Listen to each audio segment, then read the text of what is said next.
Hello, and welcome to Archvelder's Hacks with Archvelder and his amazing hacks. In this video, I'm going to be discussing the recent case of 38-year-old Romanian Călin Mateus, who used a distributed denial of server attack between February and September 2010 on the World of Warcraft servers in Europe. Now, I think it's really important to look at the original source in a case like this, rather than simply crib information off MMO Champion or a similar website. So here's the original statement from the Department of Justice. A Romanian computer hacker who orchestrated a series of distributed denial of service attacks on the European servers of the massively multiplayer online role-playing game World of Warcraft was sentenced today to 1 year in federal prison. Călin Mateus, 38, of Romania, was sentenced by United States District Judge Otis D. Wright II. Mateus, who has been in custody since November the 20th after being extradited from Romania, was also ordered to pay $29,987 in restitution to Blizzard Entertainment, the Irvine-based owner and operator of World of Warcraft, to compensate the company for labour costs associated with countering the computer attacks. World of Warcraft is an online virtual world where players participate in a game using avatars. Mateus, using his in-game avatar, often participated in collaborative events, such as raids, where players join forces to meet game objectives and rewarded with virtual proceeds or in-game advantages. Mateus became involved in disputes with other players for a variety of reasons, including the division of loot and membership in raid teams. Between February and September 2010, typically in connection with in-game disputes with other players, Mateus launched DDoS attacks on World of Warcraft servers in Europe. A DDoS attack is an attack on a computer network in which multiple computers are used to transmit a flood of superfluous requests to the target network, thereby overloading it and making it unavailable to other users.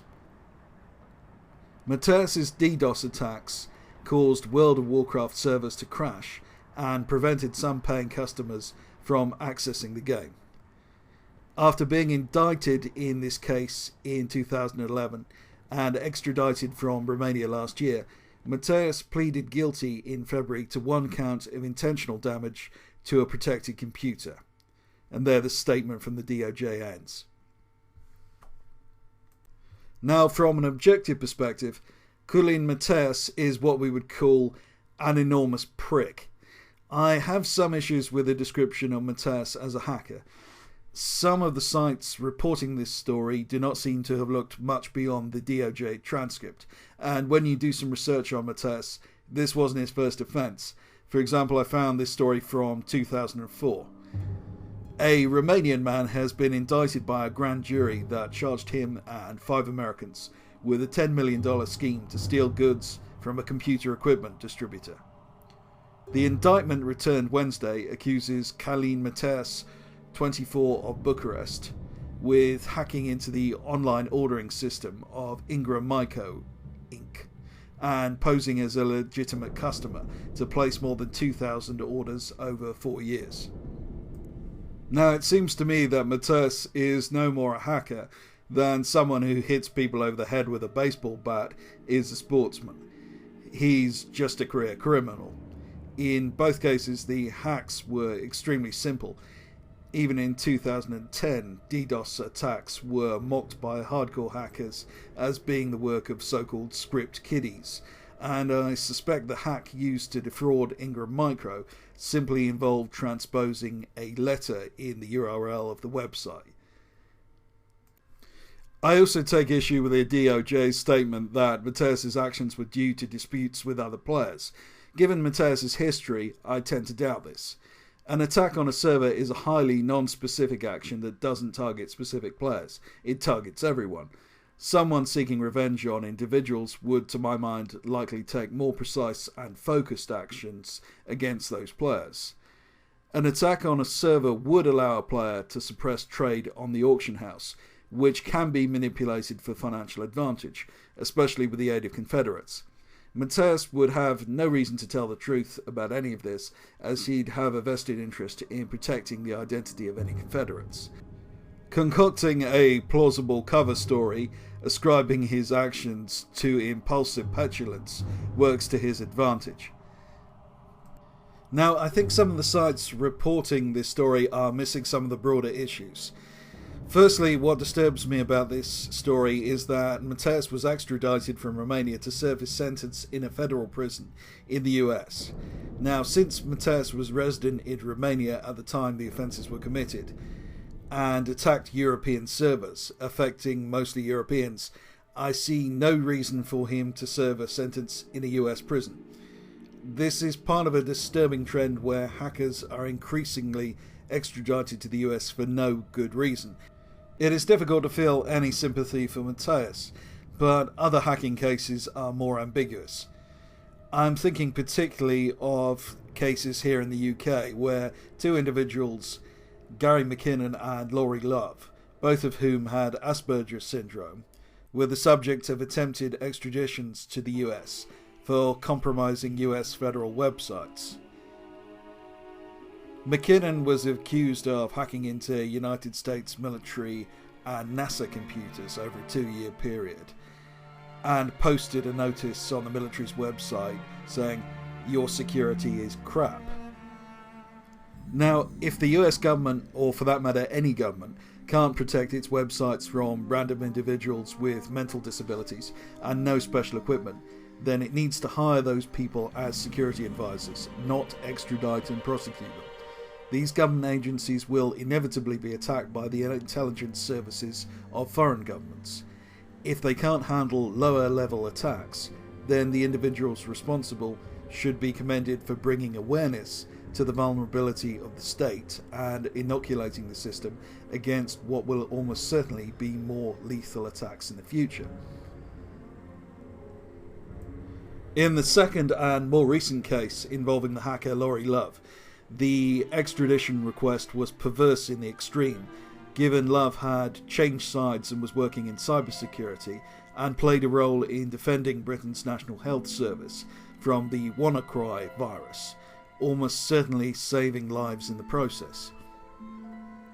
And this isn't a nationalist issue except in the very broadest sense. For example, if two US hackers were being prosecuted for attacking the UK government's websites, then I wouldn't support any attempt to extradite them to the UK.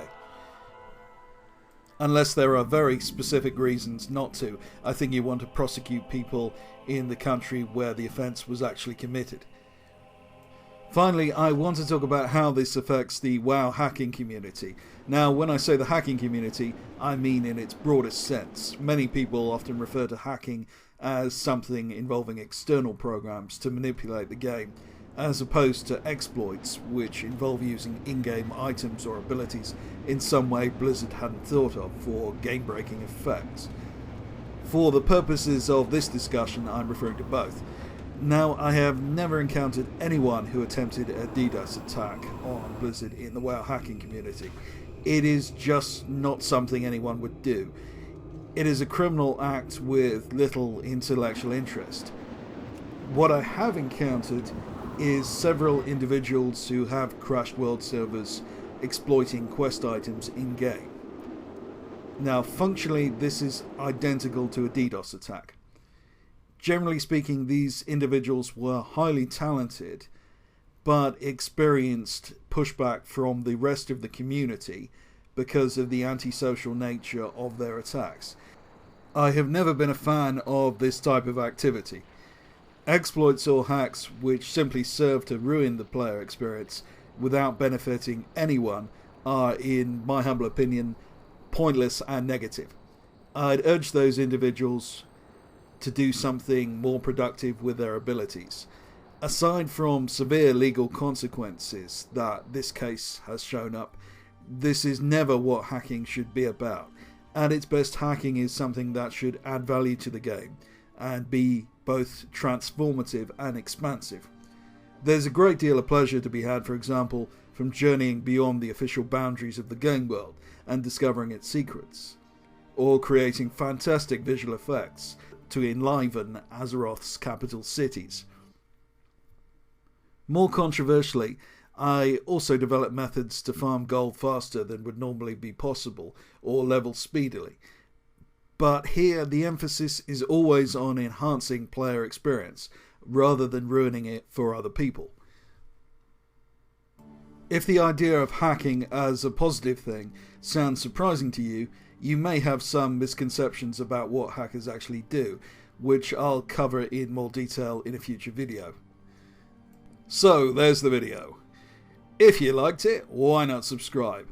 And if you really want to know the secrets of the exploit underground, you might consider checking out my Patreon link, where I post exploits too hot for public viewing. Thanks for watching. This has been Archvalder.